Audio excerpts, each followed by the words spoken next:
হচ্ছে চিংড়ি মাছ, পেঁয়াজ, কাঁচামরিচ তেলের উপর দিয়ে একটু ভাজা ভাজা করে নিয়ে এখানে এখন আমি করলা ছেড়ে দিব। করলা ভাজতে হবে।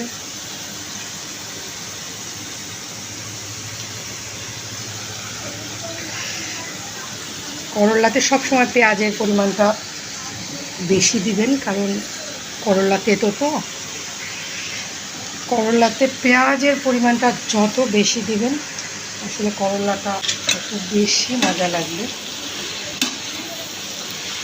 আর চিংড়ি মাছ দিয়া যে কোনো জিনিস কিন্তু মজা হয়, সেটা ছোটো চিংড়ি হোক আর গলদা বা বাগদা চিংড়ি হোক। আমি চিংড়ি মাছ খুব পছন্দ করি, কারণ যেটা কাটা টাটা থাকে না সেটা বাছতে খুবই সুবিধা। সেই জন্য চিংড়ি মাছের খুব পছন্দ। ছোটো চিংড়ি হলেও সমস্যা নেই, কিন্তু চিংড়ি হতে হবে। এটাই চিংড়ির ফ্লেভারটা, ইলিশের ফ্লেভারটা, এগুলো যে কোনো রান্নায় খুব টেস্ট বাটা বাড়িয়ে দেয়।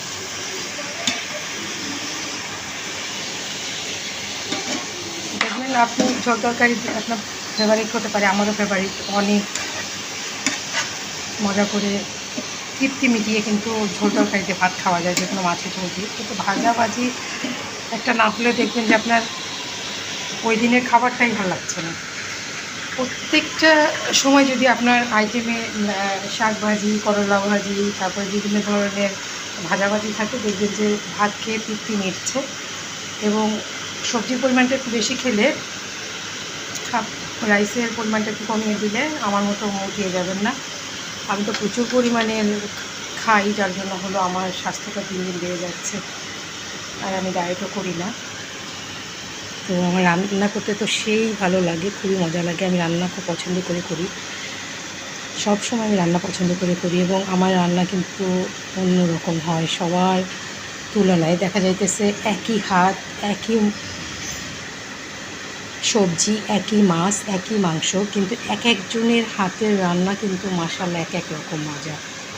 আমার মা খুব মজা করে রান্না করতে পারে, আমার নানও খুব মজা করে রান্না করতে পারতো, আমার খালারা। মাশাআল্লাহ আমাদের রান্না হলো সবার মজা, জেনেটিক। এটা খুব মজা করে আমরা রান্না করি।